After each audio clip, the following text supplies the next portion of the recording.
Sejam bem-vindos e bem-vindas à Semana das Aves da Mata ao Mar. Essa é uma realização do Instituto Argonauta para a Conservação Costeira e Marinha e pela Sabina, Escola Parque do Conhecimento, localizada em Santo André, São Paulo. Eu sou a doutora Maria Luísa. Boa noite. Esse evento tem como objetivo sensibilizar e informar, especialmente os professores e professoras da Rede Municipal de Santo André, mas também os interessados, sobre a avifauna da Mata Atlântica, esse bioma que é tão especial. Hoje, especialmente, mais especial do que sempre, o tema é muito relevante, pois mesmo sendo considerado um hotspot mundial, tanto por sua grande biodiversidade e alto endemismo, quanto por sua condição de perigo, já que atualmente resta apenas 7% de sua cobertura original, o governo brasileiro acaba de revogar diversas resoluções do CONAMA, que é o Conselho Nacional de Meio Ambiente, as legislações que protegiam os manguezais. E os manguezais é um ecossistema do bioma Mata Atlântica. Sem essa preservação, há a possibilidade, por exemplo, de hotéis, condomínios de luxo se instalarem em áreas de manguezal. E vocês sabem que o manguezal é o berçário dos oceanos, é um ambiente muito especial e sem o qual dos peixes, muitos dos crustáceos têm a sua vida prejudicada, né? E isso é uma coisa muito grave. Então, mais do que nunca, nós, professores e professoras, precisamos nos abastecer desse conhecimento, né? Em especial desse lugar que nós moramos, que é a Mata Atlântica, e Santo André está, né, localizado na Mata Atlântica. É um município que tem influência da Serra do Mar, e a Serra do Mar é a maior faixa contínua de Mata Atlântica do Brasil. Então, está aí a relevância, né, desse evento hoje em especial e a importância desse envolvimento dos professores e professoras na conservação dessa riqueza. Bom, a programação da Semana das Aves está maravilhosa. Ela começou agora no sábado passado com a palestra do biólogo e observador de aves Miguel Bagro.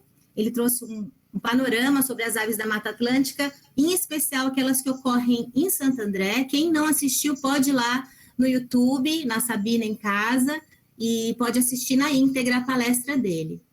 Ontem, dia 28, nós fizemos o lançamento da exposição fotográfica Asas da Mata Atlântica, com o biólogo e observador de aves também, o Guilherme Suso. Difícil o nome. E também vai estar à disposição no site da Sabina, para vocês conferirem durante toda a programação da semana. Todas essas palestras, então, vão ficar gravadas, inclusive a de hoje, e os materiais vão ser compartilhados com os inscritos durante a Semana das Aves. Eu agradeço muito a presença de todos e todas vocês, e hoje nós faremos a formação para professores e professoras, chamada Conhecer para Preservar a Importância das Aves aplicada à Educação.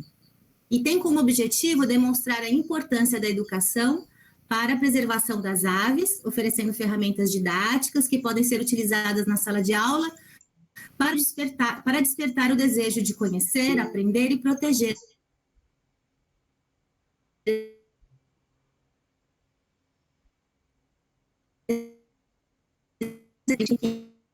mãe, bióloga, que é educadora, professora de ciências, está cursando pedagogia agora, tem vasta experiência em manejo de animais silvestres, com ênfase em aves e sirênios, e também em projetos de educação ambiental, a Maria Isabel Camargo Ferraz. Eu vou chamar a Ana Paula, se ela quiser dar alguma palavrinha aqui para nós, que é a coordenadora da Sabina. Boa noite de novo a todos, muito obrigada a presença de todos vocês aqui. Maria Isabel, muito obrigada por estar conosco nessa noite, né, por trazer para a Semana das Aves da Mata Atlântica uma formação com uma temática tão relevante. Para a gente é um imenso prazer, né? Em nome já, de antemão, né? Em nome da equipe da Sabine, eu agradeço muito a sua disposição em estar aqui conosco, tá? A gente sabe muito bem, né, que as aves elas são de extrema importância para o meio ambiente, que esse é um assunto muito importante, principalmente nos dias atuais e diante de tudo que nós estamos vivendo, né? Elas são importantes para o equilíbrio de um ecossistema, né, e desempenham papéis ecológicos fundamentais na natureza. E a gente sabe o quanto que qualquer pequeno impacto pode mudar tudo isso, né? E pode acabar com tudo isso. Então, trabalhar com esse assunto e poder conscientizar de alguma forma, né, os nossos alunos, os nossos professores da importância da preservação é algo de grande relevância, né? Eu espero, assim, aprender muito com você essa noite, assim como todas as minhas colegas e colegas que estão aqui hoje, né? Para que a gente possa sair daqui com excelentes ideias, né? Com boas ideias para colocar em prática com os nossos alunos dentro das nossas escolas, que logo, logo eu espero que tudo isso passe, que essa situação passe, para que a gente possa observar com os nossos alunos, fora da sala de aula, fora de tudo, né? Lá fora, essas aves tão magníficas que a gente tem, né? Então, muito obrigada. Agradeço imensamente a sua disposição por estar conosco hoje. Muito Eu bem, que então eu agradeço. passo a palavra agora, a Marisabel. Fique à vontade, o Silvio vai ampliar a sua imagem. Ok. Olá a todos e a todas. Fico muito contente de estar aqui. Eu gostaria muito de agradecer também vocês pela oportunidade. Eu me interesso muito pelo tema, gosto muito de trabalhar com formação de professores. Espero fazer jus ao que vocês esperam. Espero trazer muitas inspirações para vocês. E vou começar, ok? Vou aqui compartilhar com vocês a minha tela, a minha apresentação. Marisabel, deixa eu só pedir para o Silvio novamente, vou pedir para você ampliar a Marisabel, por favor. Vocês estão vendo a apresentação já? Sim. Tá. Posso começar, tranquilo? Pode começar. Bom, primeiro eu gostaria de falar que nós, como professores, como educadores, a gente está em constante aprendizado, e eu acabei de comentar antes da palestra que eu assisti à palestra do meu colega Miguel, né, que é biólogo, que falou um pouquinho para vocês sobre aves. Eu vou trazer alguns conceitos que ele falou, tentando aplicar dentro da sala de aula, né? Então, já para começar logo de cara, eu queria mostrar para vocês a foto aí do sabiá-laranjeira, que é o animal, que é a ave representante do Brasil, tá? Então, essa é a ave representante do Brasil e de São Paulo, também do estado de São Paulo. Queria também trazer para vocês uma poesia, que acho que muitos de vocês conhecem: Minha terra tem palmeiras, onde canta o sabiá. As aves que aqui gorjeiam, não gorjeiam como lá. Então, espero que inspire vocês aí e a gente vai começar, ok? Então, vamos lá. A primeira coisa que eu trouxe para vocês é falar da importância mundial das aves, principalmente no Brasil. No Brasil, no mundo, existem quase 11 mil espécies de aves e dessas 11 mil espécies, aproximadamente 2 mil são encontradas no Brasil. A gente só perde lugar em diversidade para a Colômbia e para o Peru. Então, somos muito importantes quando a gente fala de aves. Então, tá aí mais um elemento para vocês verificarem a importância dessa temática também dentro da sala de aula. Quando eu comecei a fazer essa palestra, né, quando eu comecei a pensar nessa palestra, a gente sempre pergunta, mas por quê? Por que eu estou ensinando isso? Por que eu vou falar disso? Qual que é a relevância disso? E aqui eu trouxe os 3 principais, talvez até 4, principais eixos aqui, por que é importante as aves. O primeiro fator que todo biólogo, todo conhecedor do quão sensível que é a natureza sabe que as aves elas fazem parte de um todo, fazem parte de toda a nossa biosfera, e que elas fazem parte de uma teia alimentar. Essa teia alimentar, seja que está se referindo à alimentação delas, elas servem de controle biológico de alguns insetos, de controle de pragas, elas estão inseridas dentro do nosso ecossistema. Então, elas são muito importantes dentro da nossa teia alimentar. A segunda importância é através da polinização que algumas plantas conseguem se reproduzir. Então, a polinização é muito importante também nesse aspecto relacionado às aves. E, a não menos importante, a dispersão das sementes. É através da dispersão das sementes, e principalmente aquelas sementes que são dormentes, elas precisam passar pelo sistema digestório das aves para poder germinar. Então, existem algumas espécies que precisam que as aves ingiram, façam a ingestão dela, para elas quebrarem a dormência e poderem germinar. Então, eu acho que esses são os 3 principais importâncias das aves, tanto num contexto maior, né, no nosso planeta, como num contexto escolar, né? E eu acho que o mais, que eu até escrevi aqui, eu nem consigo ler aqui embaixo, assim, você pode... Não consigo ler essa parte. Vocês estão vendo ainda? A ciência pode classificar e nomear os órgãos de um sabiá, mas não pode medir seus encantos. Então, acima de tudo, o encantamento. Para a gente aprender, a gente precisa se encantar e encantar os nossos alunos. Eu acho que essa é uma das ferramentas que os professores têm, que nós temos, que é o que prende eles, o que prende a atenção deles. Nesse próximo slide, eu já vou começar a focar um pouco mais, né? Nas aves de modo geral, vou falar um pouquinho de Santo André, mas por toda a apresentação. Na parte de baixo, você tem links que vão te levar para algum lugar relacionado ao tema do slide. E, de modo geral, todas as aves que aparecem na minha apresentação, elas vêm com o nome delas, o nome popular e o nome científico. Lembrar que a nomenclatura científica, ela se escreve itálico e sublinhada, né? Só um parênteses aí, porque eu sou meio neurótica, professora de ciências com isso.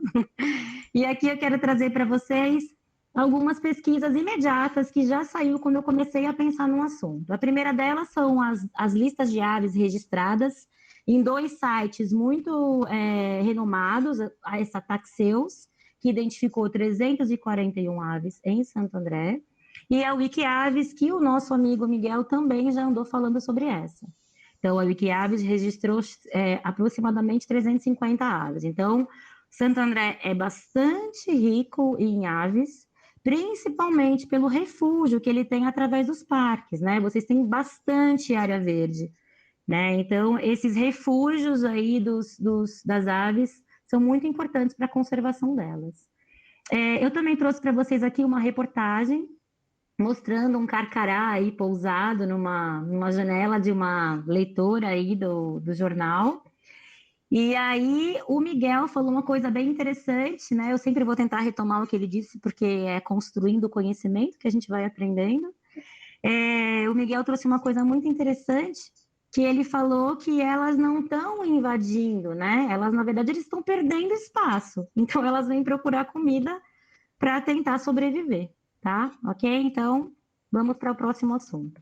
Como uma boa professora de ciências, a gente trabalha um pouco com algumas concepções de ciências, algumas tendências da educação, e hoje a tendência que está sendo sugerida é as ciências por investigação. Não é uma concepção nova, é uma concepção antiga, mas que agora ela tem tomado um lugar de fala, tanto dentro da sala de aula, como na formação dos professores, né? Então, a ciência por investigação, ela trabalha sempre com uma pergunta-chave. Através dessa pergunta que vão sendo elaboradas as temáticas. Então, aqui eu coloquei uma sequência didática que é muito utilizada nessa ciência por investigação, que eu tenho sempre um problema a ser avaliado, uma pergunta. Logo depois, já passa agora para a mão dos alunos, da mão dos estudantes. Eles vão emitir hipóteses sobre aquela pergunta. Eu acho que vai ser amarelo, eu acho que vai ser... Eles vão dizer o que eles acham que vai acontecer. Eles vão para a investigação, que é a mão na massa, procurar ver como funciona, como que pega, como é esse objeto.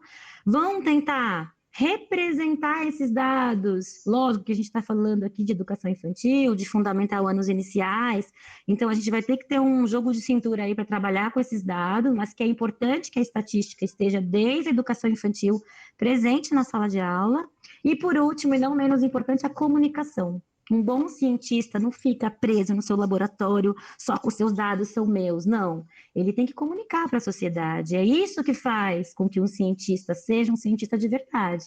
É compartilhar a sua experiência. Eu tenho algumas dicas aqui, pela minha experiência que eu tenho trabalhando com ciências da investigação. No começo parece difícil, porque a sala fica meio caótica, a gente sabe que a sala é cheia de estudantes, a gente sabe do controle, do tamanho dessas crianças, mas com o tempo eles vão amadurecendo e vão aprendendo, né? A rotina é muito importante para as crianças, né? Para os estudantes. Então, eles vão aprendendo a lidar com essa ciência por investigação. Eu gosto muito de planejar as minhas atividades através de uma tempestade de ideias, não sei se vocês já ouviram falar, então eu começo, por exemplo, eu no meu colégio eu sigo um livro, uma apostila, então eu pego o tema, daquele tema eu tiro um problema e é a partir dele que eu vou desenvolver todo o capítulo, tá? Eu não sei como que vocês aí em Santo André, se vocês têm alguma apostila. Depois vocês podem me falar, a gente pode ter mais ideias. Lembrar que a ciência ela não é estática, a ciência é viva e ela precisa ser sentida, ela precisa ser pensada, ela precisa ser vivida. Uma outra coisa também que vocês, professoras do anos iniciais, do infantil, têm como vantagem que vocês são responsáveis por todas as matérias. Então, vocês também podem integrar essas matérias. E hoje, a gente, cada vez mais, a transdisciplinariedade está vindo muito forte. Então, pensar que a ciência ela não vai estar sozinha, ela sempre vai estar associada e de mão dada com outras matérias, e usar essas ferramentas das outras matérias. Sala de aula é um lugar de fala, gente. Infelizmente, as crianças não são, ninguém escuta a criança, né? Então, nós, como professores, é papel nosso escutar. Eu sei que nosso dia a dia falar é muito fácil, mas que nosso dia a dia a gente tem que cumprir horário, tem burocracia, a gente sabe de tudo isso, mas é importante deixar eles falar, porque é através da fala que a gente desenvolve outras competências, outras habilidades. Lembrar que a gente está falando aqui de uma avaliação processual, você pode avaliar toda essa sequência de ciência por investigação, não somente uma provinha, né? Vamos avaliar o processo por inteiro. E pensar numa avaliação que facilite também a vida do professor, né? Porque às vezes a gente fala de avaliação, a gente fala, nossa, tem um monte de avaliação para corrigir, vamos fazer alguma coisa mais dinâmica, né? Muito legal trabalhar em grupos, que principalmente em salas muito lotadas. Então, você dá uma pergunta para cada grupo, um objeto para cada grupo, para eles explorarem esse objeto, explorarem os instrumentos para utilizar essa ciência por investigação. É muito importante também, infelizmente a gente sabe que não é a nossa realidade também, a participação de todos, né? De todos os sujeitos pedagógicos, seja a coordenação, outros colegas e os pais, né? Eu estou apelando aqui porque eu sou bem chata com relação a materiais, principalmente porque quando eu penso em materiais que não são sustentáveis para desenvolver essas atividades. Então, qualquer atividade que vocês forem desenvolver, sempre pensa, posso evitar o plástico, posso evitar EVA, posso evitar TNT, tá? São materiais que não casam com a ciência, que não casam com quem se importa com o meio ambiente. Vou continuar falando aqui, eu trouxe alguns elementos que corroboram com a ciência por investigação, não sei se vocês conhecem, mas essa pirâmide do William Glasser, ela fala um pouquinho como que a gente aprende. Então, quando a gente explica, quando a gente conversa, olha lá, quase 70%. Então, a questão não é, aquele aluno não aprende, é como ele aprende?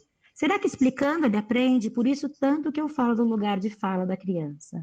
Depois eu trouxe um clássico do Piaget aqui, da assimilação, acomodação e equilibração, que também faz parte. Quando você joga um problema para a criança, ela vai o quê?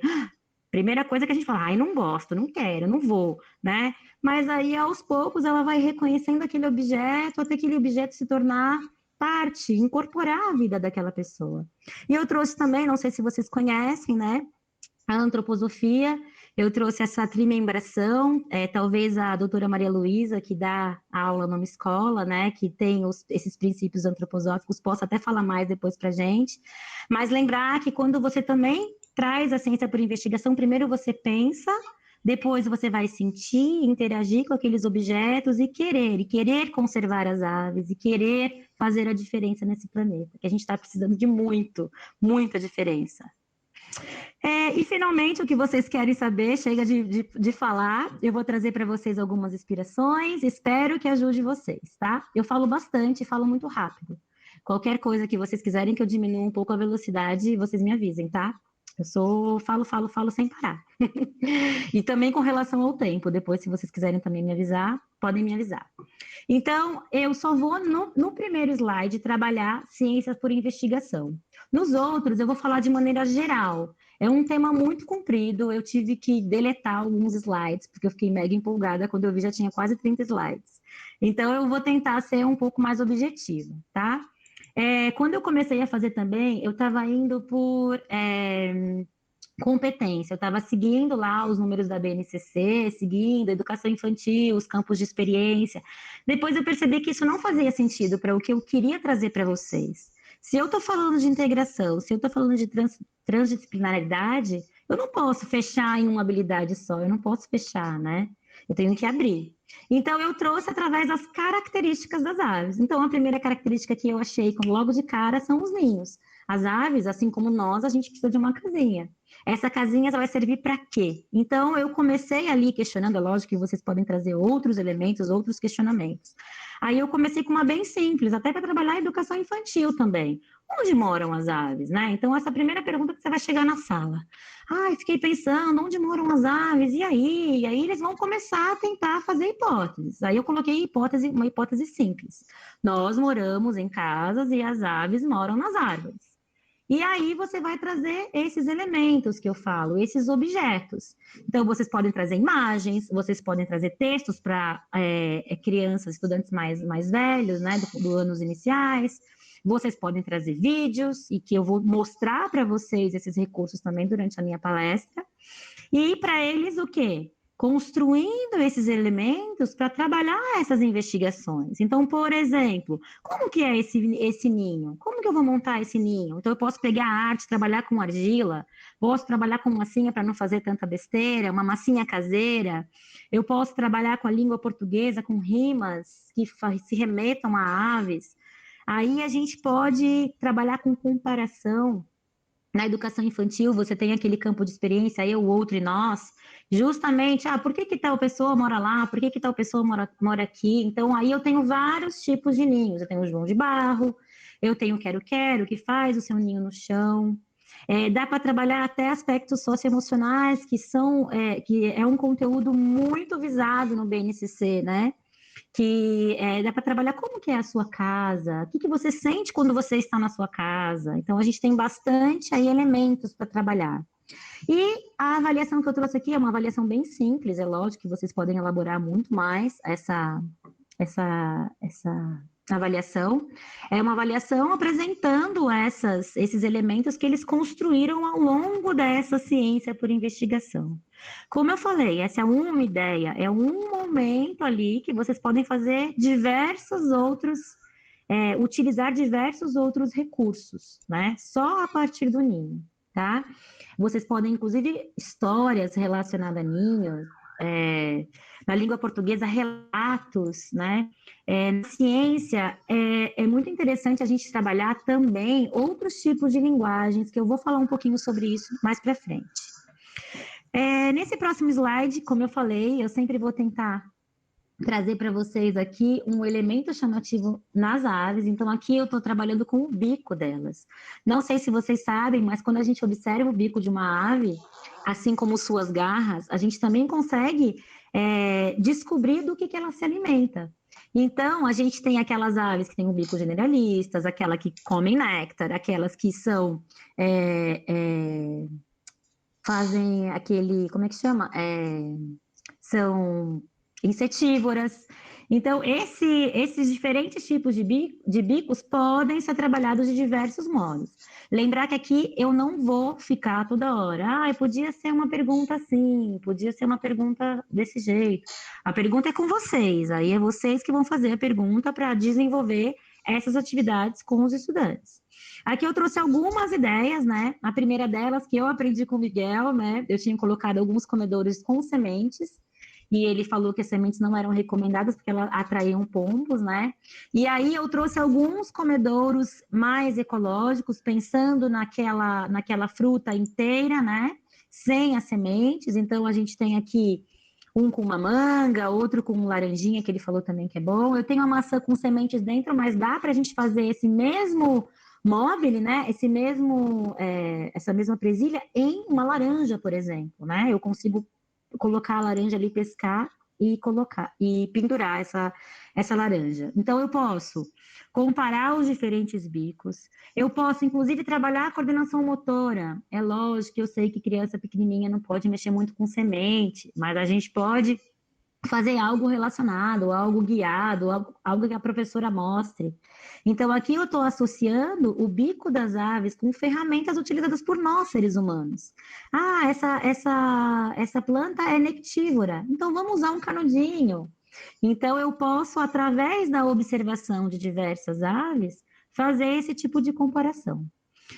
O Miguel falou também sobre esses comedouros, esses puleiros, né? Eu só queria registrar aqui que é importante também, quando a gente vai fazer um reflorestamento de uma área, é muito importante a gente colocar alguns puleiros dispersos nessa área, porque é através das fezes das aves que as sementes que elas se alimentam vão cair nessa área reflorestada para poder regenerar a floresta.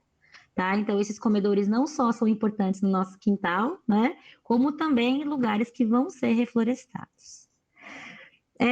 Aqui embaixo tem algumas dicas, como eu falei, todo slide tem dicas embaixo aí, bebedouros, como eu faço bebedouros para beija-flor, bicos de alimentação, alguns links que te mandam para um link mais rebuscado, para você ter mais bagagem.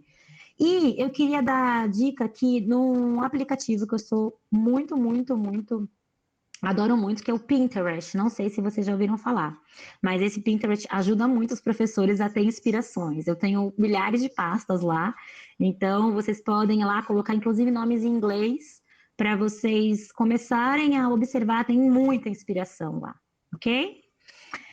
Uma outra característica é a seringa. A seringa é relacionada ao canto das aves, né?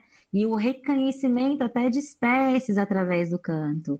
Eu sei da dificuldade financeira que as escolas têm, eu trouxe aí uma possibilidade de uma compra aí de um conjunto de apitos que imitam sons de algumas aves. Estou olhando aqui o horário, mas estou ainda dentro. Então, a seringa ela vai funcionar na saída do ar, onde eu tenho alguns movimentos que vão causar esse som, né? Então, mais uma vez, eu também posso trabalhar música, eu posso até trabalhar educação física, dançar durante a música. Muitos desses pássaros também realizam comportamento durante o seu canto, comportamento seja de territorialismo, seja de corte. Eu posso, inclusive, eu achei aqui embaixo, tem aí, ó, que eu estou compartilhando com vocês, no YouTube tem como fazer um apito caseiro e imitar alguns sons de aves, e é bem interessante que algumas aves territorialistas, quando você faz o canto dela, ela vem. Então, muitos observadores de aves utilizam, né, essa ferramenta de liberar a música e depois retomar a música. Vocês estão me escutando bem? Precisa mudar alguma coisa? Minha internet está funcionando? Tá ok. Tá tranquilo, né? Então tá bom. Tudo bem. E aí é muito legal. Uma vez eu estava ensinando para os meus estudantes sobre o comportamento das abelhas e eles não podiam falar, eles só podiam se movimentar para tentar falar com o outro colega o que eles queriam. Então, nesse caso, por isso que eu falo que a linguagem não verbal também faz parte dessas dinâmicas. Então, talvez tem que fazer com que eles se comuniquem entre eles pela linguagem dos pássaros, né? Eu também trouxe alguns podcasts, não sei se vocês trabalham em sala de aula, tem alguns podcasts que eu coloquei aí muito legais, com identificação de som, com histórias de pássaros, com maiores informações, falando sobre cada característica das aves, o quão é importante. E também deixei aí como funciona a seringa, porque para a gente poder rebuscar também nossas aulas. Depois, esse foi eu acho que o slide que eu fiquei mais assim confusa por onde começar. Para uma ave voar, ela não pode ter um peso muito grande, ela não pode ter um peso muito elevado. E um tamanho também, ele tem que ponderar, né? Então, o que que as aves têm? Eu não sei se vocês já sabem, mas as aves têm os ossos pneumáticos.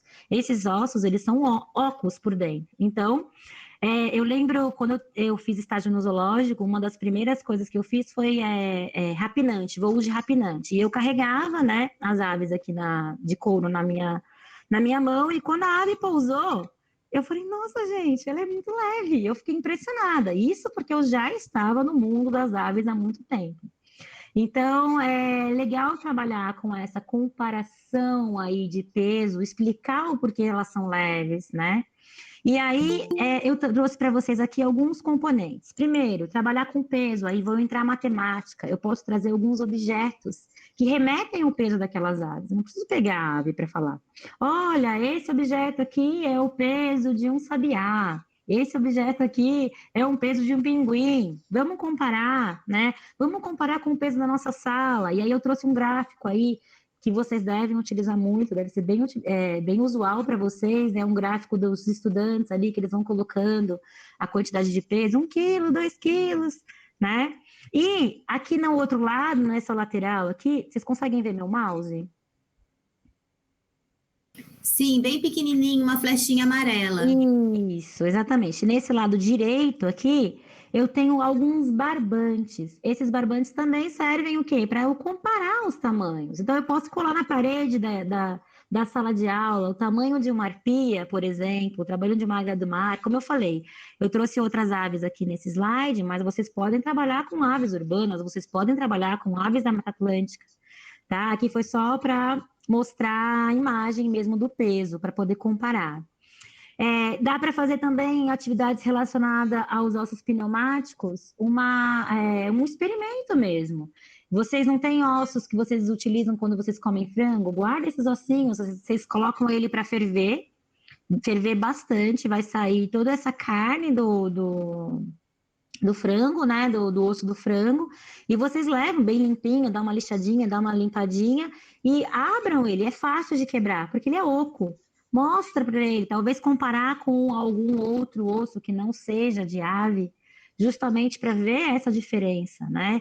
E aí questionar, por que que a ave voa? Como que a ave consegue voar, né? Quem são os animais que voam, né? E aí dá para ir para frente.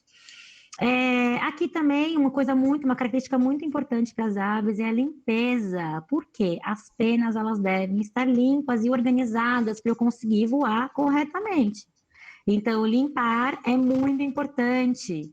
Eu tenho também um comportamento de limpeza das penas, não só com um pouquinho de água que elas podem se molhar ali, mas também com areia que elas gostam.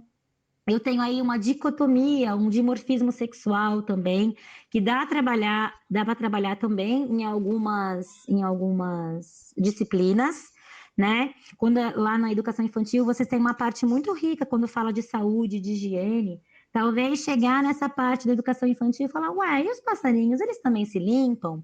Depois que eles comem, eles pegam o biquinho deles e limpam ali no tronco, né, da árvore. Olha que interessante. Então, eles também têm esse tipo de limpeza, né?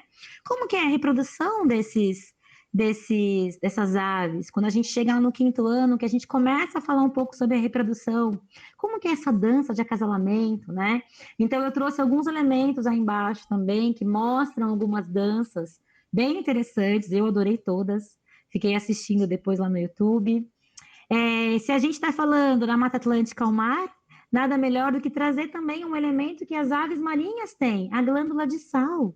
Elas se alimentam de peixe salgado, elas estão bebendo água do mar salgada. E aí, para onde vai esse sal? Esse sal, se ficasse dentro do corpo dessas aves, iria desidratar elas. Então, elas têm uma glândula especial que faz a eliminação desse sal. Então, mais uma vez, dá para a gente trabalhar com ambientes extremos, dá para a gente falar as adaptações dessas aves a esses ambientes, né? Esse também slide eu gosto bastante, que aí é a diversidade. A diversidade é a coisa mais linda, mais incrível. Se vocês olharem aqui no canto esquerdo, a gente tem aí a diversidade de aves da floresta atlântica, da nossa Mata Atlântica. Olha a diversidade de ovos que eu tenho. Ai, mas eu não vou conseguir pegar todos esses ovos. Eu posso trabalhar com argila, eu posso trabalhar com massinha, eu posso trabalhar com elementos que falem, olha, esse tamanho de ovinho é do sabiá, esse tamanho aqui é do gavião carijó. Eu posso trabalhar com elementos. Eu posso trabalhar com sombras, forma, tamanho, coloração. Em geografia, dá para eu trabalhar a ave símbolo de cada estado. Então, além de eu estar aprendendo o nome dos estados, eu ainda estou aprendendo a ave representante dos estados, né? E aqui eu trouxe também aqui embaixo alguns elementos que você pode trazer para trabalhar esse tema de diversidade. O primeiro deles, eu gosto muito, que é um tour virtual do Museu de Zoologia. Nesse tour virtual, você anda dentro do Museu de Zoologia da USP. É bem legal, então o estudante pode ir sozinho lá e caminhando. Tem um jogo muito legal daquela revista Nova Escola, que é o jogo Bico a Bico. Esse jogo é como se fosse um cara a cara. Ele vai perguntando as características da ave e você vai falando, não, não é essa. Ela é amarela? Não. O bico é curvo. O bico é comprido. O alimento dela é tal. É bem legal. E tudo online. Inclusive, esses recursos que eu trouxe foram até bem convenientes na pandemia, vamos dizer assim, porque dá para trabalhar bastante mandando para eles através de WhatsApp, perguntando qual foi desse jogo que você mais gostou, da ave que você mais gostou. E aí dá para trabalhar diversas coisas. Tem um outro aplicativo que eu não gostei tanto, que é esse aplicativo Aves do Brasil, da Nova Escola. Eu acho que o WikiAves é bem mais completo. Nesse WikiAves aqui, eu quero abrir um parênteses. Quando você vai clicar no meu link, ele vai abrir já nas aves de Santo André. E aí vai ter uma lista com registros. Aí na coluna aqui lateral, depois se vocês quiserem eu até mostro para vocês, vai ter as fotos, né, de quem tirou as fotos, e depois, logo na coluna depois, tem o som. Então você já vai pela espécie, pela foto e pelo som, já tem tudo certinho das aves. Depois, nessa revista também tem um super trunfo, tá? Também bem interessante que você joga online. Eu também não consigo ver aqui, vou sair um pouquinho. Tem um jogo da memória, e acho que desse slide é basicamente isso, tá? Astronomia e migração. Muita gente pensa, mas como que eu vou trabalhar astronomia com aves? Meu Deus do céu, não tem nada a ver. Tem tudo a ver. As aves, elas têm dentro do cérebro delas uma capacidade de entender a topografia e sentir as ondas eletromagnéticas, os campos, os polos do planeta Terra. Então, olha que interessante. Aí dá para vocês trabalharem muitas coisas. Entre elas, as constelações, são 9 constelações diferentes relacionadas às aves. Eu trouxe uma aqui da América do Sul, que eu acho que nós estamos na América do Sul, que é a constelação da Ema. Por mais que a Ema não seja uma ave, né, da Mata Atlântica, a Ema é uma ave do bioma cerrado, a gente pode trazer alguns elementos diferentes, né, para eles observarem como que essa Ema é uma representação que os índios faziam. E tem um mito lá referente a essa ave, né? Então dá para trabalhar história, dá para trabalhar geografia, posição geográfica, posição das constelações, migração delas, e aí é bem interessante falar que fizeram um experimento, tudo isso pesquisando para vocês, quando eu estava fazendo que eu comecei a ler mais, né? E aí um experimento que pegaram algumas aves, colocaram dentro de uma mala, vamos dizer assim, e levaram para a Europa. Tiraram daqui da América do Sul e levaram para a Europa. E liberaram ela lá. Não é um experimento muito recomendado, né? Porque são espécies exóticas. Mas essas espécies, elas voltaram ao lugar de origem. Eles estavam testando realmente se elas não soubessem onde elas estavam, se elas conseguiriam voltar para o mesmo lugar. E elas conseguiram. Tá? E aqui também o Miguel falou também sobre a migração, sobre a rota de migrações, como é importante esses parques, essas áreas verdes, esses refúgios, justamente para eles conseguirem se alimentar um pouco, conseguirem comer, descansar, talvez se reproduzir, para continuar a jornada deles. Desenvolvimento, essa parte de desenvolvimento também é trabalhado tanto na educação infantil como nos anos iniciais, tá? Então, aqui tem uma coisa muito legal. Existem algumas câmeras mundiais que acompanham o desenvolvimento dentro do ninho. Então, tem uma câmera no ninho e você acompanha todo o desenvolvimento do filhote. São diversas câmeras no mundo inteiro. Tem lugar no polo, tem lugar na Mata Atlântica. Então, trabalhar esse desenvolvimento com as crianças, essas transformações do corpo desse passarinho, desde o cuidado parental até essa transformação do ovo mesmo, por que ele tem ovo, como que esse ovo, quais são as estruturas do ovo, né? E tem alguns documentários também muito legais nesse canal da UERJ, que mostra alguns animais da Mata Atlântica e o seu desenvolvimento, mostra eles em centros urbanos, bem interessante, super recomendo. Eu sei que eu e meus filhos ficamos encantados, a gente clicava em várias câmeras ao vivo só para ver. Olha esse, que legal! Tinha câmeras que o passarinho não estava, tem animais que são noturnos, só vão estar mais ativos à noite, então é bem super legal esse tipo de recurso que a gente tem hoje em dia com a ajuda da tecnologia. Agora, o ponto, eu acho, chave aqui, é as alterações antrópicas. Então, eu trouxe para vocês algumas imagens aqui, né, de como esses animais, eles sofrem, mas também se adaptam, né? Então, eu trouxe uma foto aqui, inclusive, da minha cidade, nem é da cidade de Santo André, é da minha cidade, tá? Eu moro em Arujá. E eu fiz um trabalho relacionando geografia e história e mostrando as transformações dos ambientes rurais para os ambientes urbanos. E isso eu acho que é um tema muito caro para a história e geografia durante todo o ano, os anos iniciais do fundamental. Eles observarem que as coisas mudam, que o tempo passa, por que é assim, por que é assado, né? Então, eu trouxe ali alguns elementos, e é legal a gente ver que antes a gente não tinha muitos fios elétricos, depois as ruas estão cheias de fios elétricos, né? Aí eu tenho também esse gaviãozinho carijó ali, ó, machucada a asinha dele com um cerol. Então, aí trazer um questionamento, trazer elementos usuais dele. Em muitos lugares, o cerol é bem comum, né? Então, trazer esses elementos, olha o que pode acontecer. Vocês utilizam cerol? Como que é no bairro de vocês, né? Eu trouxe aqui também uma imagem muito chocante, né, desse lixo dentro das aves, né? Então, não só as aves marinhas sofrem, mas também as urbanas, né? O Miguel falou um pouquinho também sobre isso. As espécies exóticas, principalmente as pombas, então tem bastante material para trabalhar essa transformação do rural para o urbano, né? Bastante elemento. Corujas e urubus, o Miguel também falou um pouquinho sobre o preconceito que, infelizmente, esses animais ainda sofrem, né? A coruja, por ser elemento de mau agouro, né? Falam que é mau agouro. Então, desmistificar isso. Por que é de mau agouro, né? Não trazer a coisa pronta. Por que você acha isso? Por que sua mãe acha isso? Por que a vizinha acha aquilo? De onde veio essa origem, né? Eu estava lendo um trabalho que estava falando sobre, não sei se foi febre na escola de vocês, mas era aquela garrafinha que virava.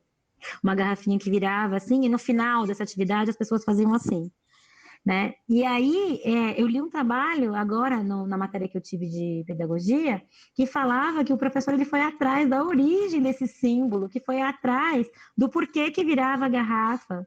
E aí todos os vídeos que a gente assistia, a pessoa virava na primeira vez. E aí ele editou o vídeo para as crianças verem que editando você consegue mostrar que você vira na primeira vez. Então, nem tudo aquilo que a gente lê, nem tudo que a gente vê é realmente verdade. Ele começou a trabalhar fake news a partir de um elemento que irritava muito as professoras. Então, olha essa cara desse professor, né? Então, é bem interessante vocês conseguirem tirar de algum elemento usual, alguma transformação que dê para trabalhar outros temas. Para a próxima, já estou terminando, tá? Eu tenho mais uns 10 minutinhos aí para falar. Tenho. Tem sim, Marisabel, pode ficar tranquila. Obrigada. O Miguel falou bastante para vocês sobre avistamento e observação, também é um recurso, eu acho que talvez seja um recurso de maior encantamento das crianças, elas gostam muito.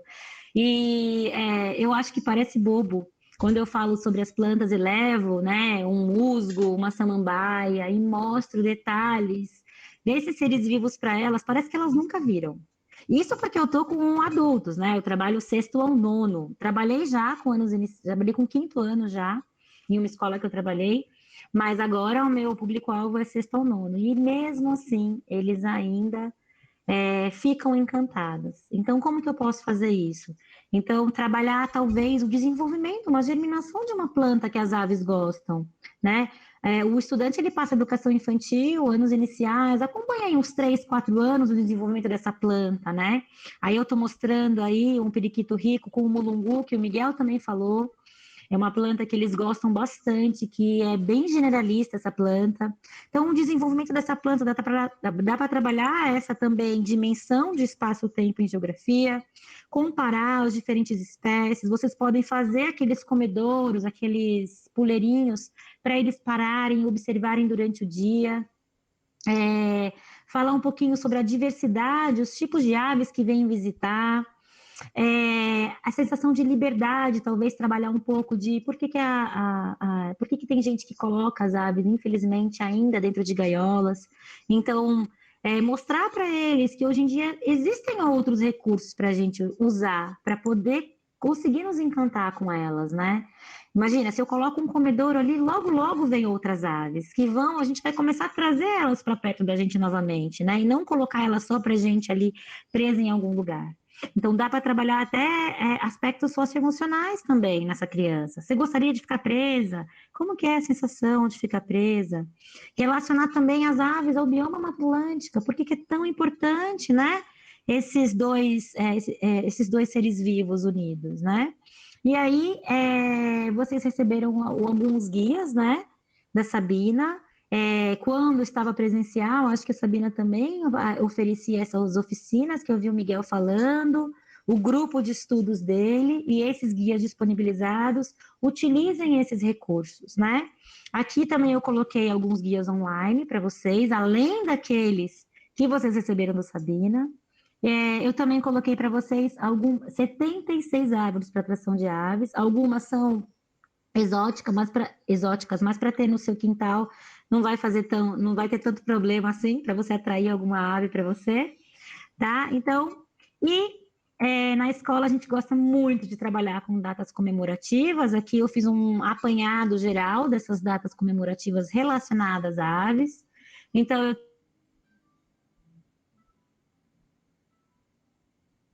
Dia Mundial do Albatroz, das árvores dulcícolas, Dia da Ave, e aí dá para vocês trabalharem diversas atividades. Aqui embaixo eu trouxe um site que tem muitos desenhos de aves prontas. Sinceramente, eu não gosto tanto de desenhos prontos, mas eu sei do dia a dia de vocês, da correria, que é você propor alguma atividade de arte e ter que colocar no meio português e matemática, a gente sabe disso. Então, eu trouxe essa possibilidade. Um outro elemento muito importante na ciência, que está lá na BNCC, que está nas recomendações, né, da BNCC, é a alfabetização e letramento científico. Todas essas atividades que eu falei, elas podem ser trabalhadas também na língua portuguesa, né? Eu posso trabalhar, eu li uma dissertação muito linda que a bióloga trabalhava com terrário e cada etapa do terrário, a sala fazia uma poesia coletiva. E eles ficaram encantados e desenhavam depois o terrário. Então, a ciência, ela não é só elemento verbal, ela não precisa ser só escrita. Para a ciência, é muito importante alguns verbos, como esquematizar, registrar, analisar. Então, esses verbos, não sei se você conhece a taxonomia de Bloom, que são verbos que dá para utilizar bastante verbos assim, com relação à avaliação, com relação a procedimento.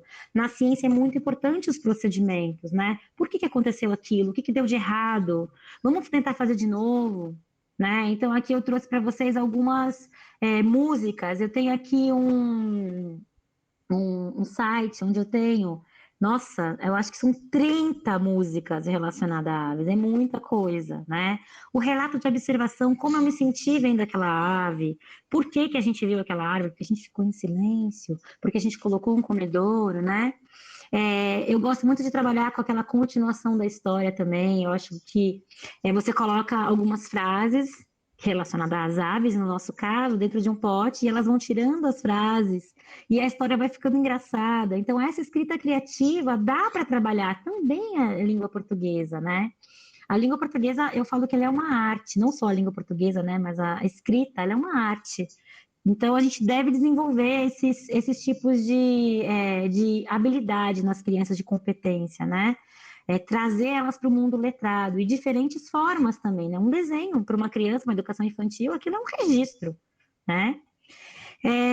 Então, dá para trabalhar diferentes gêneros, contos, eu também trouxe aqui embaixo, tem um podcast muito bonitinho, que é esse Conto das Andorinhas, uma gracinha, e tem outros podcasts também que eu coloquei, então enviar num grupo de WhatsApp podcast tranquilamente, dá para fazer isso, e trabalhar os outros elementos.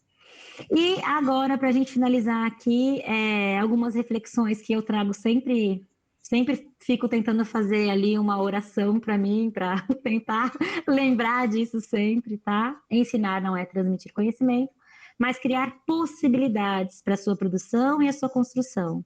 Então, a gente dar mastigado é muito mais fácil. É lógico que é mais fácil, eu também acho que é mais fácil, mas a gente não precisa mais disso na nossa sociedade. É uma sociedade de informação, as informações elas estão aí e eles podem pegar o que eles quiserem. A gente tem que fazer eles saberem utilizar esses instrumentos que eles têm na mão. Então não é um passe de mágica, não é de um dia para a noite que vocês vão fazer eles se encantarem por aves, ou eles se encantarem pelo qualquer tipo de tema que vocês queiram, né?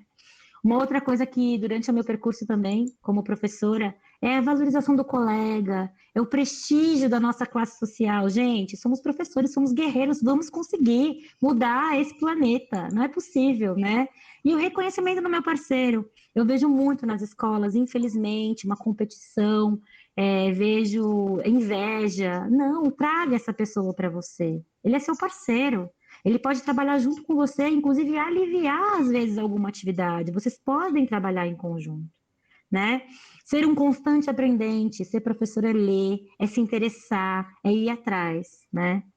Valorizar o processo cada vez mais. Eu acho que essa pandemia também me ensinou como professora a não só avaliar a avaliação, ai meu Deus, a avaliação, aquela avaliação assim, não, mas avaliar todo o produto. Poxa, esse aluno ele não foi muito bem na avaliação, mas ele é bom na oralidade, começar a ter esse jogo de cintura.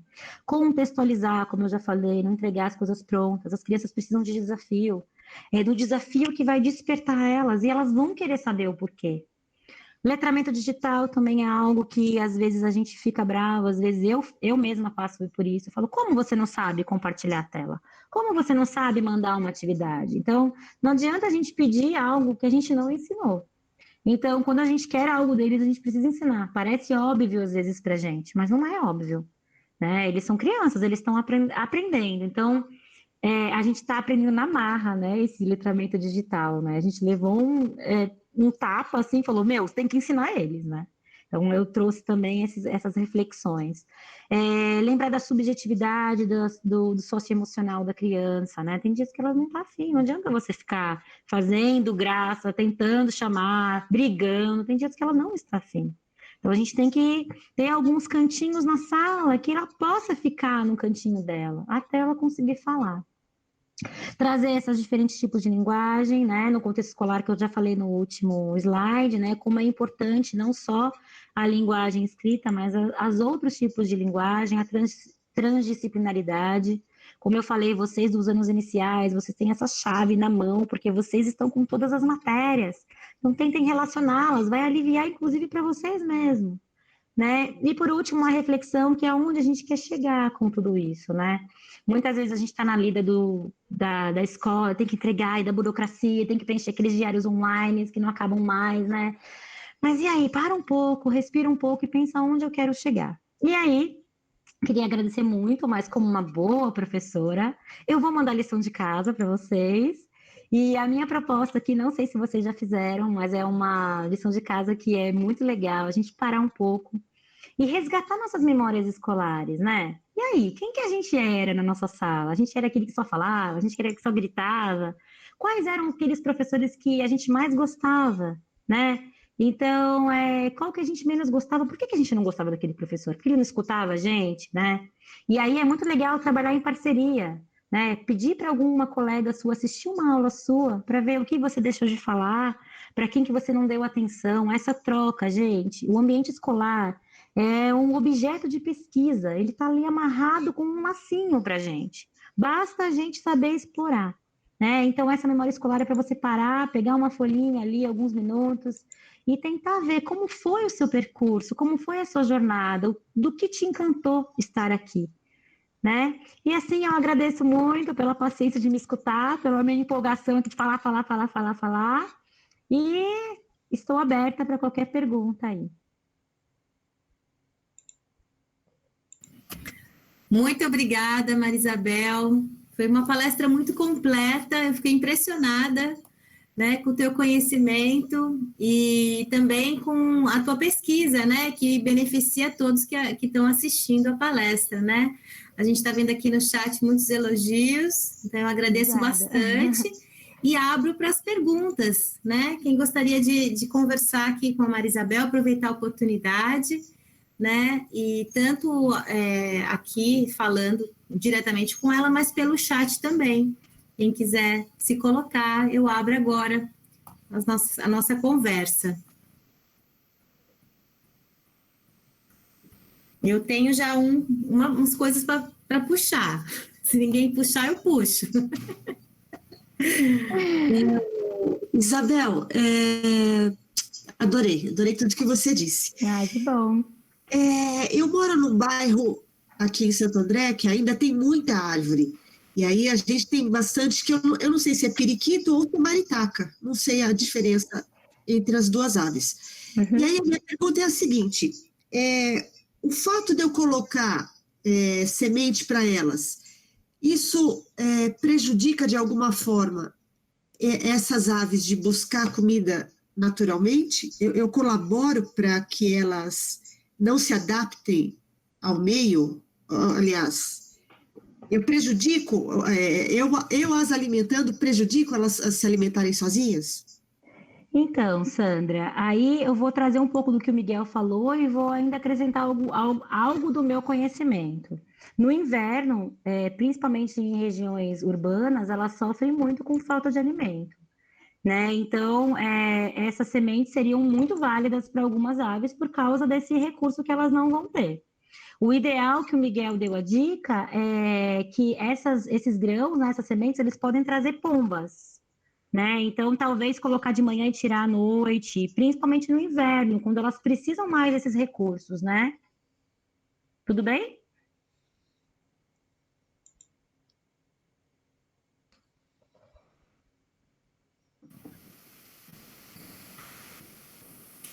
Marisabel, você falou dos ossos, né, que são ocos, né, por dentro, né, pneumáticos, e isso facilita o voo, né?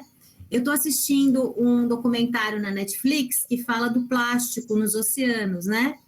E aí eu queria perguntar para você, né, se essa ingestão de plástico prejudica o voo das aves. Bom, então, não sei se vai ter alguma aula a mais falando das características específicas, mas esses ossos pneumáticos, eles permitem que a ave seja mais leve para poder voar. Mas ela tem um outro mecanismo que eu acho que pode entrar nessa sua pergunta, que são os sacos aéreos. As aves, elas têm projeções dos pulmões para poder voar, né? E essa ingestão de plástico, muito provavelmente, entra também nesses lugares, né? Porque a gente tem uma junção, né? Traqueia e digestório, né? Aqui a faringe e laringe, na verdade, né? Essa região digestória e respiratória, elas são unidas, né? Na parte da faringe. Então, eles devem ingerir esse plástico, né? E esse plástico impede o voo delas, porque eles ficam presos dentro desses sacos aéreos. Perguntaram aqui também qual é a diferença de maritaca e periquito. A Catê já falou que eles são primos, mas como a gente reconhece? Então, nome popular é muito difícil. Se você não sabe a diferença de maritaca e periquito, você também não vai saber quem que é maritaca e quem é periquito. Né? Então, na verdade, é o tamanho deles, mas a minha sugestão é que vocês coloquem lá no guia, né? E o mais legal, eu acho, de ser professor, vou te falar por mim mesmo, às vezes eu não sei o tema. Às vezes eu não sei muito o assunto. E eu estou pesquisando junto com eles. Eu sou uma professora pesquisadora. Poxa, ótima pergunta, João. Vamos pesquisar na internet juntos? Vem pegar aqui o celular. Aí vamos lá e para pesquisar. Então, eu acho que a gente não deve ter vergonha de falar que a gente não sabe, né? E muito que eu falei também, se a gente não sabe o que é maritaca e periquita, a gente também não vai conseguir diferenciar eles. Então vamos lá, vamos ir atrás. Por que chamam maritaca em determinados lugares? Por que chama de periquita em outros lugares, né? O nome popular, ele é subjetivo, né, na ciência. Por isso que a gente recorre aos nomes científicos. Se eu falar o nome científico aqui no Brasil ou, sei lá, na Alemanha, eles vão saber a qual espécie eu estou me referindo, né? Então procura descobrir qual que é o nome científico para ver quem realmente é a maritaca e quem realmente é o periquito. Tá certo, Marisabel. Mais perguntas? Vamos aproveitar a oportunidade. É esquisito dar aula no slide, que você não vê a carinha, né, de vocês. Eu gosto de ver carinha, para ver se tá bom, se tá ruim, né? Eu acho que esse é um desafio, né, das aulas online, né? Às vezes, eu peço, por favor, ligue a câmera, que eu dou aula para os mais velhos, né? Liga a câmera, eu tô morrendo de saudade.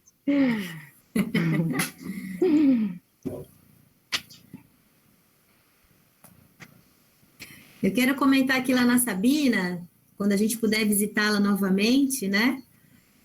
A gente tem ali em frente ao pinguinário os pinguins retratados, né? O Alexandre Huber desenhou e dá para ver o tamanho diferenciado, né? Sim. Então é uma coisa bem bacana. Eu ouvi você falando, achei interessante. Dá para fazer com papelão, né? Fazer a silhueta deles e utilizar o papelão. Uma técnica que eu uso muito quando eu quero trabalhar a imagem, eu pego uma folha de sulfite, eu aumento a minha folha na tela do computador, apoio a folha de sulfite e faço partes da imagem. Então eu consigo até ampliar ela. Eu com um lápis eu vou fazendo assim um contorno. Não sei se vocês utilizam esse esquema. É interessante para fazer de tamanho aí, de forma. E também a gente tem um móvel que a KT fez com muito esmero lá na Sabina, com ovos, penas, né? Que também é um valioso recurso. Né? Legal. Eu tenho um problema com as penas, né? Porque trabalhar com pena é uma coisa muito pisar em ovos, vamos dizer assim. Trabalhar com pena é pisar em ovos, né? Então estamos dentro do mundo das aves. Porque se cai naturalmente, né? Essas penas, tudo bem, né? Tudo bem usar. Mas a gente não sabe a proveniência dessas penas, né? E muita gente tem um sofrimento animal, a gente não deve corroborar, né, com esse tipo de coisa, né? Eu acho que a gente deve evitar. E as artificiais não são tão encantadoras como as verdadeiras, né? Então, não sei se eu nem trouxe nenhuma atividade com pena, justamente porque eu fiquei questionando ponderando, né? O pessoal está lembrando também dos parques aqui, né? Da riqueza do Parque Escola, né? Que você também mencionou. Quando eu era pequena, nossa, gente, muito tempo, eu tinha uns 10 anos. A minha mãe fazia pós-graduação aí na faculdade de vocês, aí em Santo André. E eu lembro que eu ficava no campus para lá e para cá, e era mega arborizado, e a minha infância foi bem feliz nesse local. Eu passei um ano visitando por causa da pós-graduação dela, e eu gostava bastante desse parque. Não sei se é parque da universidade de vocês, tem uma área bem arborizada, né? Da Fundação Santo André, você está falando? Exatamente, da Fundação Santo André. Continua, permanece. É lindo, era lindo, eu adorava. Eu lembro que eu ficava atrás dos bichinhos desde sempre. Muito bem. Mais alguma pergunta? Aqui tem uma pergunta aqui. Isabel, como as escolas estão recebendo essa metodologia de ensino por investigação, principalmente quando fazemos a investigação, como, por exemplo, ir observar uma ave numa área verde da escola? Então, essa sequência que eu trouxe para vocês é a sequência utilizada também dentro de laboratórios, dentro de experiências mesmo na área acadêmica. E essa sequência, lógico que ela não é imutável. Como eu falei, a ciência é viva, ela tem que ser explorada da melhor maneira possível. É importante você seguir os procedimentos para você entender onde você errou, né, onde você acertou. E isso também é um papel do professor, sempre refletir sobre a sua prática, né? Então, as escolas, de maneira geral, elas não gostam muito, porque é muita falação, gente, na sala de aula. Realmente, para eles se acostumarem, na minha escola, eu comecei a introduzir, eu sou nova na escola que eu tô, eu comecei a introduzir esse ano, né? Mas a gente parou logo em seguida. Então, provavelmente, ano que vem eu vou ter que retomar tudo de novo, né? Mas eu li alguns artigos que o professor falava que ele demorava uns 5, 6 meses, tanto para as coordenadoras entenderem, os próprios colegas, professores e os pais. Os pais, eles não admitiam, imagina, o cientista sabe de tudo, né? Então, é bem difícil. Ele conta que foi bem difícil essa adaptação, que ele teve, inclusive, que participar de reuniões, contando como era, né? Então, é um desafio, gente. Nada é fácil nessa vida, né? Mas é um método que eu prezo muito. Eu acho que ele traz benefícios muito importantes para a educação. E é aquilo que você falou, né? Você disse assim que existe a teoria do Piaget, né? Que tem equilibração. Então, tudo é uma questão de ritmo, é de manter firme. Se você acredita naquilo, manter, para que a criança também entre nesse ritmo e passe a ter um hábito, né? Sim, então, exatamente. No começo você tem aquela loucura, depois vai acalmando. Ele conta que no começo as crianças queriam falar uma em cima da outra, e era horrível, e que no final eles já sabiam o que eles tinham que fazer, eles já se arrastavam as mesas para puxar no grupinho deles e já iam desenvolvendo, né? Então, você tem que estar preparado. Eu acho que quando você abraça uma ideia, você tem que estar preparado para aquela ideia, né? Então, gestão de tempo, né? Que a Luciana está perguntando aí. Isso mesmo, como trabalhar a gestão do tempo das escolas usando ciências por investigação. Então, Sabendo que os desdobramentos geram muitas ideias e temos a cumprir apostilas imensas. Desculpa, eu tenho que ler tudo, porque pode ser que tenha gente que não esteja lendo o chat. O chat, esse é um grande problema. Eu, na minha escola, como a minha coordenadora abraça, né, algumas ideias de alguns professores, eu sempre peço para ela para me dar dobradinha. Então, além dos 50 minutos, eu tenho um pouco mais para conseguir finalizar aquele tema. Então, por exemplo, o capítulo é sobre aves. Eu não falo, oi, gente, o capítulo 14 é sobre aves. Eu falo, e aí, quem são as aves? Então, eu começo questionando. E aí, pois por que as aves voam? Que animal que não voa? Mas que animal que voa e não é ave? Qual é a característica das aves? Então, você vai trazendo os elementos. E aí você pode trabalhar até com os próprios recursos das apostilas. As apostilas têm aqueles quadros curiosidade, saiba mais, não tem uns lances desses? Trabalhar, então, ó, esse grupo vai ler os sinais, esse grupo vai ver o experimento que é para fazer, os materiais que precisa, deixar eles ativos no processo deles de formação, fazer com que eles se sintam especiais também participando da aula. Aquele grupo vai escrever na lousa as principais características que ele descobriu ali no capítulo 14. Então, eu acho que a gente tem que utilizar os materiais que a gente tem também para nosso uso, né? E não ficar refém, zumbi daquele material, né? Então, tempo é um grande problema meu,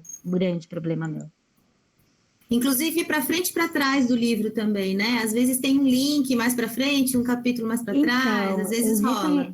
Existem algumas apostilas que são bem amarradas, que elas são bimestrais. Essas aí são as mais sofridas. Eu já trabalhei numa escola que era bimestral, já trabalhei em outra que era mensal. Eu realmente ficava morrendo de raiva. Mas para isso que a gente tem que fazer um planejamento. Daí é o papel do planejamento, e eu falo que é a parte que eu mais gosto. Eu gosto muito de organizar, de tabela, eu gosto muito dessas coisas, então eu gosto muito de planejar. Como que eu começo um planejamento? Eu faço aquela tempestade de ideias. E aí eu vejo a utopia e o possível, utilizando os elementos que eu tenho ali para ser trabalhado, né? A Sandra quer falar, ela levantou a mãozinha ali, ó. Eu tenho mais uma pergunta, Isabel. Me parece que o presidente sancionou uma lei que aumenta a pena para maus tratos.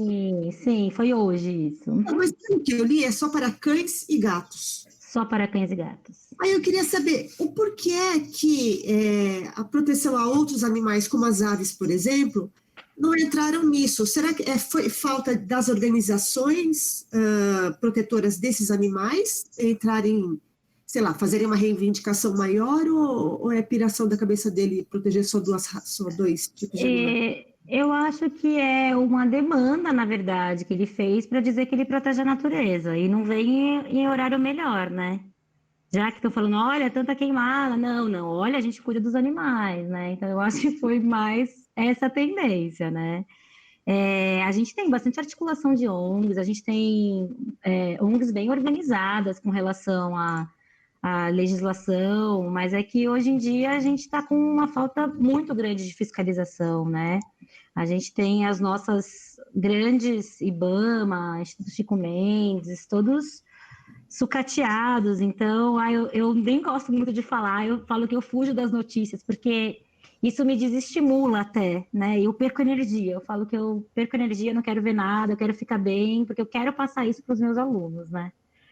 Então, a gente tem que ter paciência, gente, e acreditar naquilo que a gente vai mudar, e que eu acho que muda, gente, porque eu vejo muitos estudantes meus, muitos, gente, não são poucos, fazendo biologia e falando, professora, esse ano eu não comprei uma mochila nova, imagina ficar usando um material novo. Então, a gente vê isso acontecendo. Tem mães que falam, professora, minha casa mudou depois das suas aulas, a gente separa lixo, a gente economiza água. Então, é possível, gente, é possível. Eu juro para vocês que é possível. Demora, mas é possível. Acredito. Obrigada. De nada. Tem mais uma pergunta aqui. O que você pensa sobre pessoas que têm aves como animais de estimação, como calopsitas, que vivem soltas, mas uma das aves são aparadas? Então, aí você fala, eu adoro animais, mas eu aparo as das minhas aves. Então, é meio contraditório, né? Quando a gente é professor, isso é uma coisa bem interessante, né? Quando a gente é professor, a gente fala, não pode gritar, não pode não sei o quê, e a gente vai lá e grita. Então, a gente não pode ser contraditório com o que a gente acredita. A gente tem que seguir essa linha e mostrar para eles como faz, né? Eu gosto muito do Instagram, porque eu acho que o Instagram tem coisas supérfluas, mas tem coisa muito, muito legal. Tem uma página que eu sigo, chama Educação para a Paz. É uma moça, né, uma pedagoga e psicóloga, e ela ensina maneiras de você falar com a criança, não agressiva. E, gente, é surreal, como eu mudei, inclusive, com os meus filhos. Eu lembro no começo como eu era e como eu sou hoje em dia, sabe? Não é questão de ser permissiva ou não. É questão de você mostrar aquilo que você quer que eles façam, né? É reflexo, né? Criança é reflexo do que você é, né?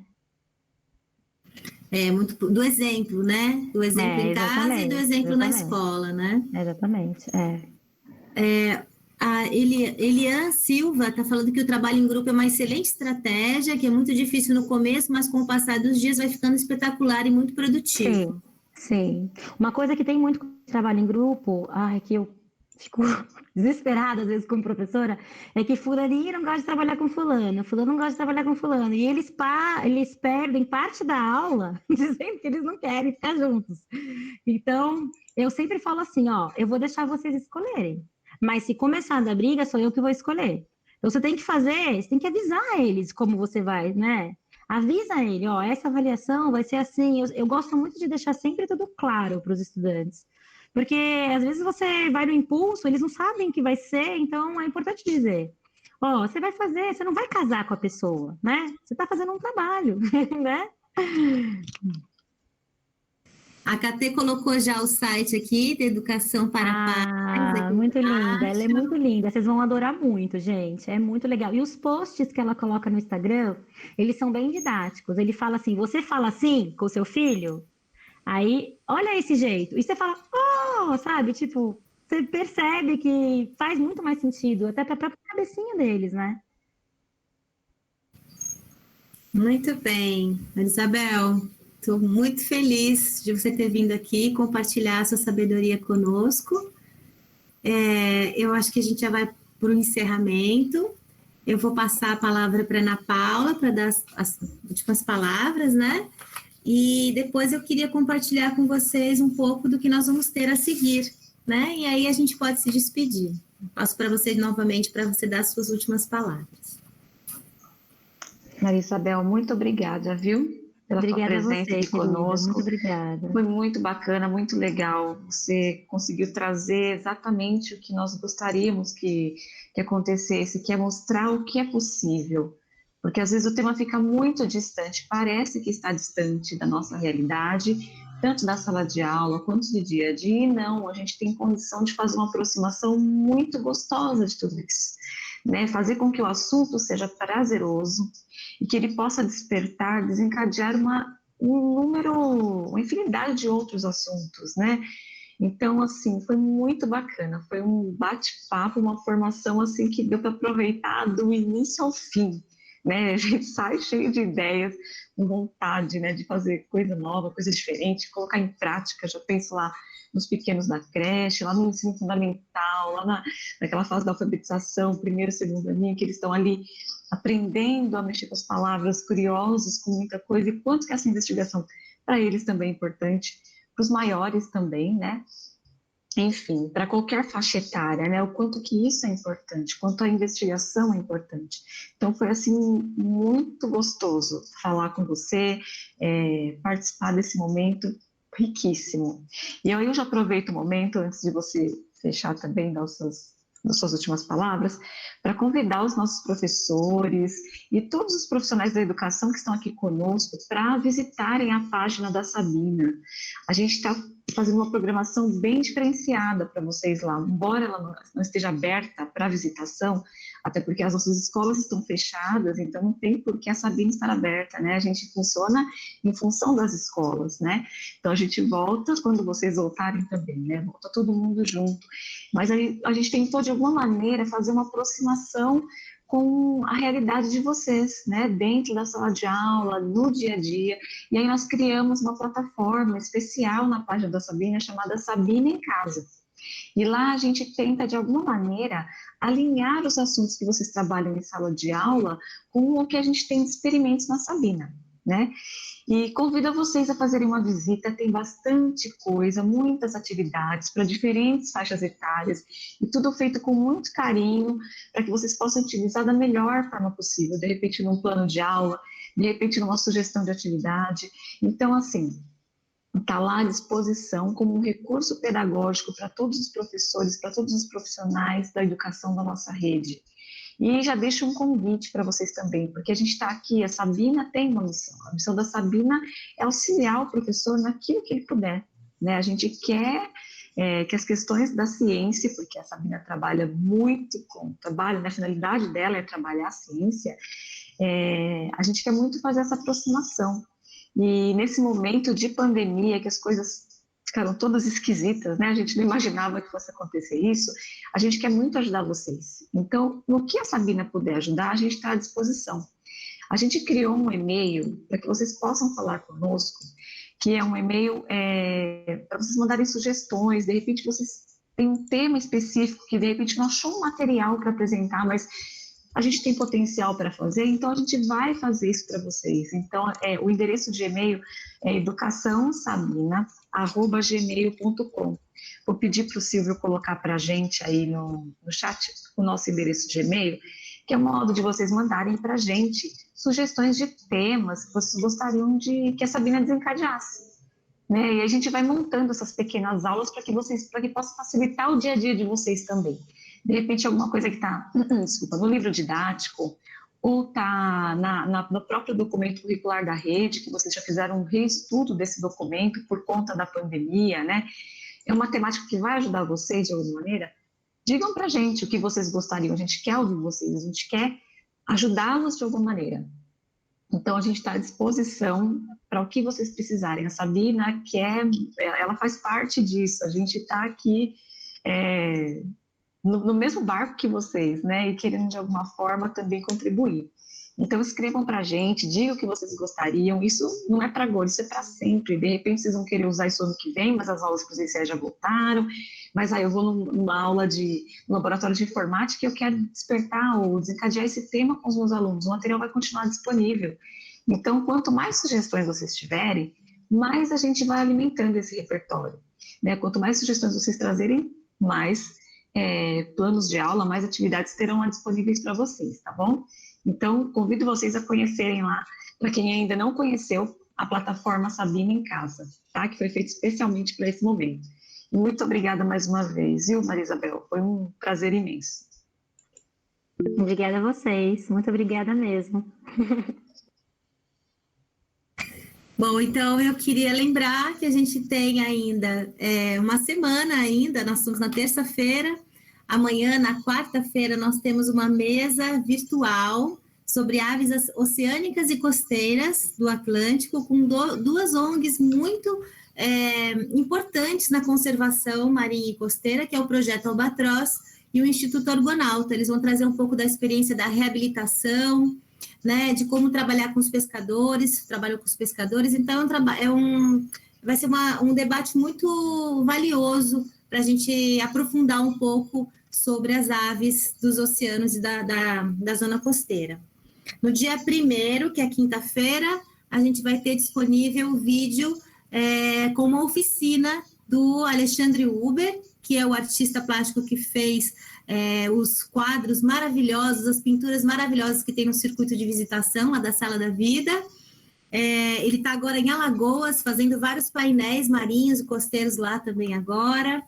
E no dia 2 de outubro, a gente tem a visita virtual à Sabina. Quem está com saudades da Sabina, a KTE e a nossa equipe do Instituto Argonauta aí junto com a Sabina, preparou um vídeo bem especial para falar como que a gente pode utilizar, então, todo o circuito de visitação para trabalhar o tema aves, tá bem? Da Mata Atlântica. Então, vocês são todos convidados, convidadas.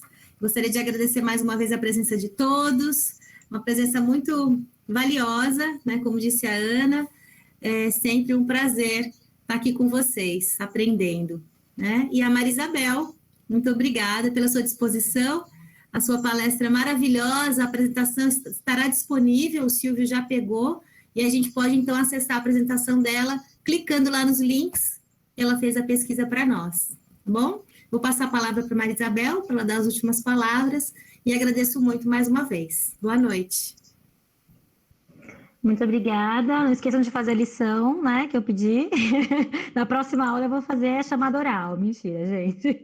Muito obrigada. Adorei fazer a pesquisa. Nossa, qualquer coisa que precisarem, estou disponível também. Se quiser compartilhar meu e-mail, fiquem à vontade. Muito obrigada. Boa noite, pessoal. Obrigada. Até amanhã. Boa noite, gente. A gente se encontra amanhã. Tchau. Tchau, tchau. Boa noite, obrigada.